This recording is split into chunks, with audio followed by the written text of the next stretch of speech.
السادسة صباحا بتوقيت غرينتش، نشرة الأخبار من BBC عربي ونستهلها بالعناوين. مصرع شخصين على الأقل وإصابة 14 آخرين في هجوم تقول السلطات النمساوية إنه عمل إرهابي في قلب العاصمة فيينا. الأمريكيون يصوتون اليوم في واحدة من أكثر الانتخابات سخونة واستقطابا منذ عقود وسط احتدام المنافسة والتلاسن بين ترامب وبايدن. وزيرة الدفاع الفرنسية تقول إن قوات بلادها قتلت أكثر من 50 جهاديا في ضربات جوية في مالي قبل 3 أيام.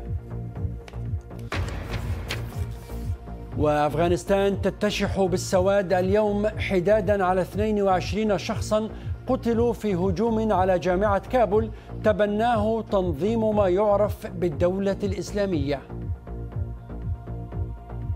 ونتابع في النشرة أيضا مديرو 13 شركة إسرائيلية رائدة في مجال التقنية يزورون الإمارات لبحث سبل الاستثمار في مجالات مختلفة أهمها الأمن الغذائي.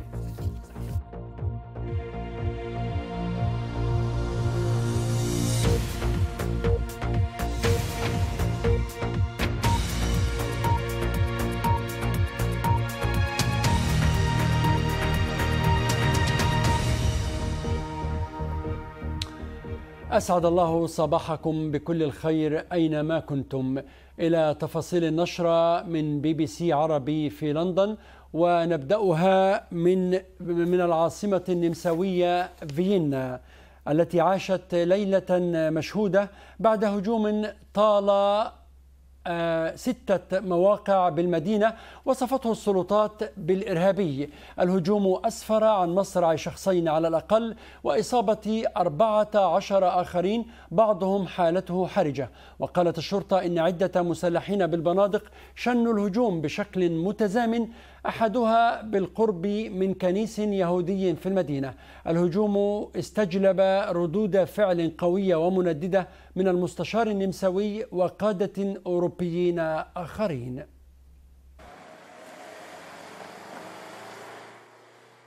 هجوم يشتبه بأنه إرهابي استهدف 6 مواقع مختلفة في العاصمة النمساوية فيينا. أحد هذه المواقع كان بالقرب من كنيس يهودي، لكن زعيم الجالية اليهودية أوسكار دويتش قال إنه ليس واضحا ما إذا كان الكنيس هدفا للهجوم.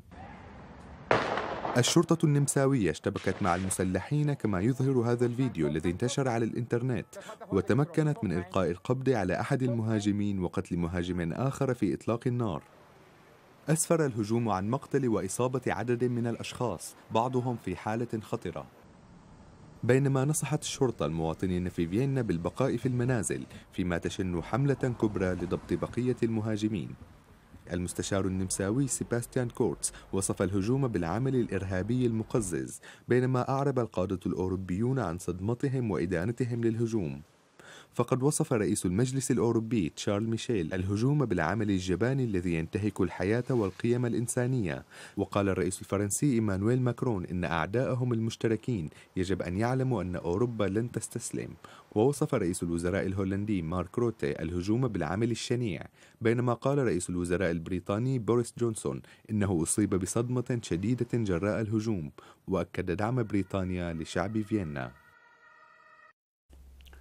ومتابعة للأمر معنا من فيينا الآن عبر الهاتف الكاتب في الصحافة النمساوية الدكتور عامر البياتي. دكتور عامر، ما هي آخر التفاصيل المتاحة الآن عن هذا الهجوم؟ أهلا بكم وبجميع المستمعين. الحقيقة كانت ليلة لن يسبق لها مثيل في فيينا، حيث يعني قتل 3 من المدنيين وقتل الإرهابي وألقي القبض على آخر.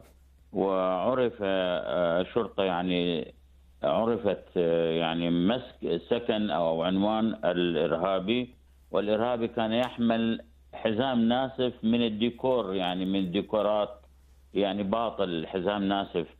الظاهر أن هذا الإرهابي الحقيقة أراد أن يجلب قلقا ليس للنمسا بل لعموم أوروبا، وهذا هو تحرك للإسلاميين المتطرفين أو الذين يؤيدون الإرهابيين ويعيشون لا زالوا في أوروبا والنمسا وفي فيينا.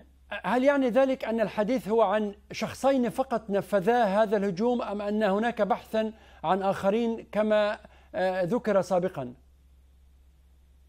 الحقيقة رئيس مدير شرطة فيينا جيرهارد بروستل قال نبحث نحن ربما عن يعني إرهابيين أو فاعلين آخرين. ووزير الداخلية يعني قال كارل نيهمار قال يعني نحن الآن بصدد جمع كافة المعلومات ولا نستطيع أن نجزم من أن الموضوع انتهى أو ليس هناك يعني مشاركين في هذا الاعتداء أو في هذه العملية الإرهابية. طبيعي كان هو بالقرب من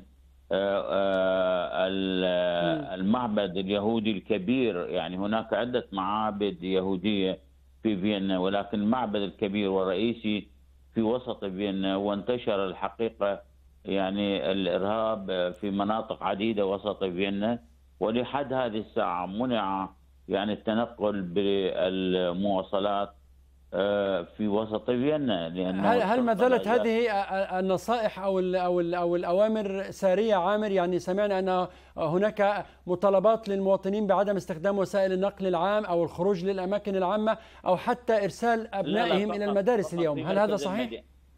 لا، فقط في مركز المدينة أن لا يستعمل المواصلات، ولكن هناك بسبب كورونا هناك نوع ان الى الساعه 6 يعني الى الساعه 8 يجب ان يعود المواطنين الى بيوتهم، وغلقت يعني المطاعم او ما اشبه من التجمعات، ولكن السوبر ماركات والحياه مستمر. نعم عامر، هذا الهجوم يعني كنا سمعنا أنه طال 6 مواقع في العاصمة فيينا، فهل يستقيم أن يكون هجوم يستهدف 6 مواقع وينفذه شخصان فقط، أحدهما قتل والآخر قبض عليه، أم أن الحديث ربما هو عن خلية كبيرة؟ الحقيقة أنا أجيب على لسان مدير شرطة فيينا جيرهارد بروستل، قال نجمع نحن كل يعني الأدلة ونحتاج إلى عدم التحرك وسط فيينا خاصة في المواصلات إلا من كان لديه عمل أو يسكن في مركز فيينا. يعني كما تعلم الشرطة في فيينا أو في أوروبا يحاولون يعني البحث عن دليل، لأنه ليس هناك ارتباط، يبحثون عن دليل لكي يستطيعون أن يحددوا العملية بالكامل، يبحثون عن دليل وبمساعدة يعني الحقيقة خبراء من دول أوروبية وغيرها ومخابرات. يعني الجميع الآن يحشد كل همته من شرطة ومخابرات في عموم أوروبا لتدارك العملية ولكي لا تحدث مرة ثانية. عامر، للتأكيد وبسرعة شديدة لو سمحت، أنت قلت أن هناك 3 قتلى مدنيين بالإضافة لأحد المهاجمين، يعني 4 قتلى في هذه الليلة حتى الآن، أليس كذلك؟ هذا ما قرأته يعني من التصريحات للمسؤولين وأنا قلت لك بعضها. شكرا جزيلا عامر البياتي من فيينا، وقد أكد لنا نقلا عن مسؤولين في فيينا أن عدد القتلى المدنيين جراء هجوم الليلة الماضية وصل إلى 3 أشخاص بالإضافة إلى أحد المهاجمين. في أنبائنا الأخرى، أعلنت الحكومة الفرنسية أن قواتها قتلت أكثر من 50 جهاديا متشددا في ضربات جوية بوسط مالي. وقالت وزيرة الدفاع فلورنس بارلي الموجودة في باماكو إن مسلحين تابعين للقاعدة قتلوا يوم الجمعة بالأحرى بالقرب من الحدود مع بوركينا فاسو والنيجر، وأضافت أنه عثر على أسلحة ومعدات أخرى. دائرة العنف الدامية بين المسلحين الإسلاميين وكل من القوات الفرنسية والمالية لا تبدو أن نهايتها قريبة. وزيرة الدفاع الفرنسية فلورنس بارلي أكدت بعد لقائها مع أعضاء من الحكومة المالية الانتقالية على أن قوة برخان نفذت العملية في 30 من أكتوبر تشرين الأول الماضي، أي منذ أيام قليلة، وقتلت أكثر من 50 مسلحا وصادرت أسلحة ومعدات. قوة برخان تشير إلى عملية برخان في منطقة الساحل التي تقوم بها فرنسا ضد الإسلاميين المتشددين، والتي بدأت في عام 2013.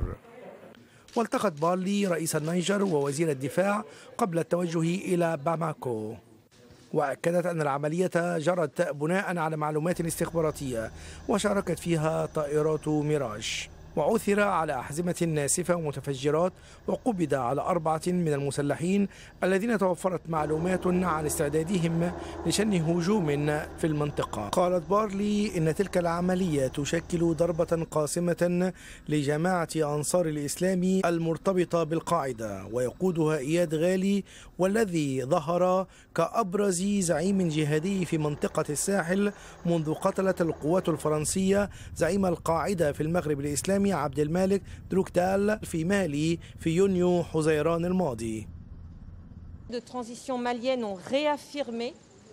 بينما تؤكد السلطات المالية الانتقالية التزامها بالقتال ضد الإرهاب، فإن هذا النصر التكتيكي أظهر مرة أخرى أن الجماعات الإرهابية لا تستطيع الإفلات من العقاب.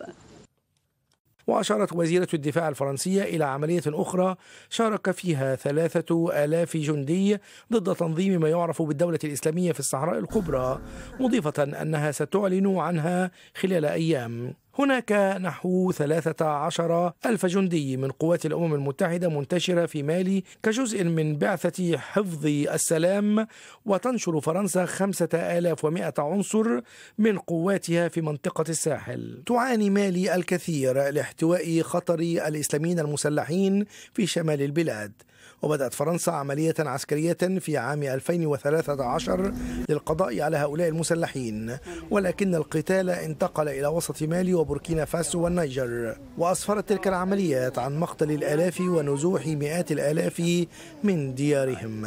سعيد شحاتة، BBC.